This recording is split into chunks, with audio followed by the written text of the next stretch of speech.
Hey, what's going on, team? Jesse Dale, Macro Missionary, and it's almost, I would say, campfire season, maybe September coming up here, and that got me thinking about carbohydrates and high and low glycemic carbohydrates, and you're like, what? Are you gonna grab a marshmallow or what? No, yes, I am gonna grab a marshmallow here in a bit, maybe.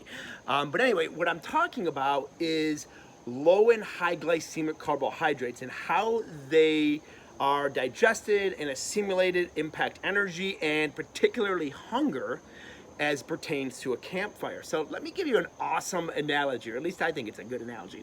All right, so here, these would be, if I was gonna do a campfire with this, all right? So this is kind of like what they call kindling. You know, it's a bunch of dried out twigs, and that's what gets the fire going. And these burn, the reason it gets the fire going is it burns real quick. Like you light it up, and it's got a lot of room to breathe, and it just lights up, and it's gone, you know, within minutes a lot of times, okay?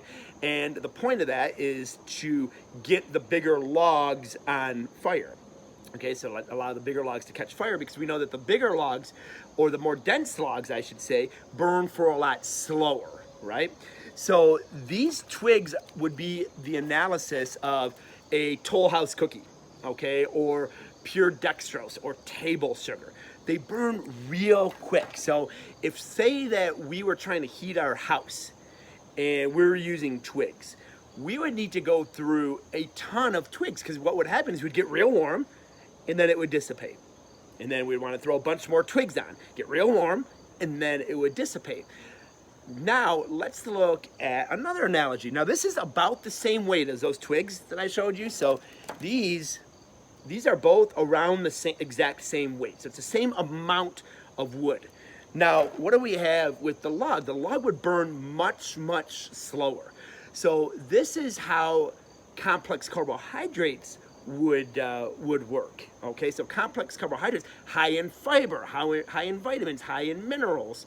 Okay, same weight, but this is going to burn a lot slower. So now let's say we wanted to heat our house and we got these lit on fire. Okay, we really wouldn't need to throw another one on every 10 minutes, because it's burning nice and slowly.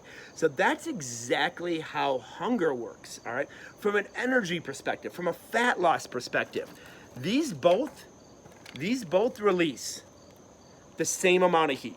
Okay, so these simple sugars and nutritionally void carbs release the same amount of heat as here. They also give you the same insulin response. This one just does it real quick, and then it's down to baseline, okay?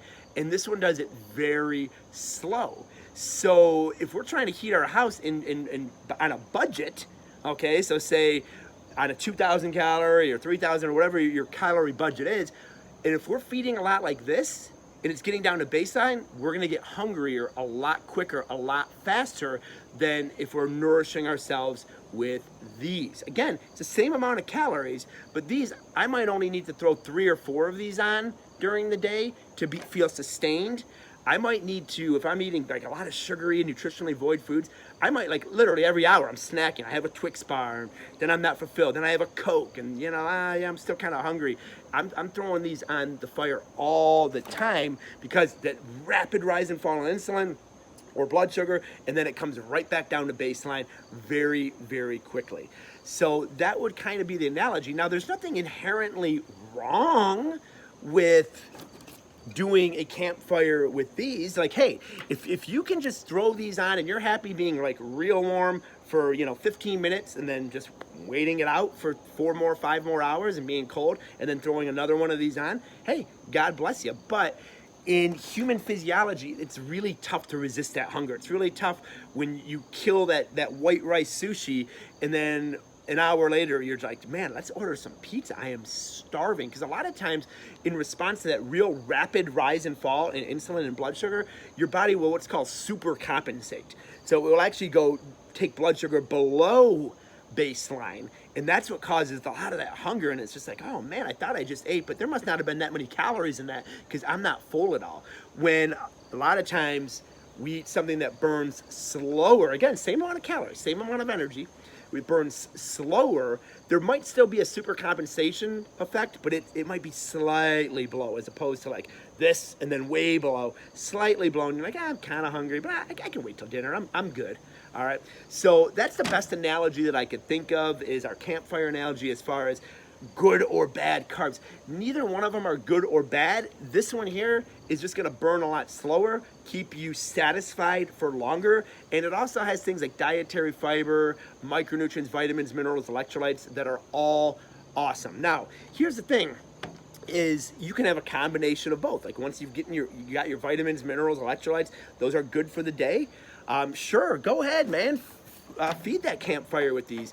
Just, you might want to mix in some things that slow down, like some things that you might use to slow down the burning of these would be like dietary fat. Okay, so that would be more, along this line. Or you could also combine the two, okay, if you have the caloric budget for it. Or maybe you half this and half this, because the dietary fiber and everything in here, the dietary fiber in here will slow down the absorption of these into the bloodstream. So just something to consider. And when you're planning out your nutrition for the day, yes, it's energy in, energy out, but you don't want the energy that you're taking in to encourage mass amounts of overfeeding before the next meal is due.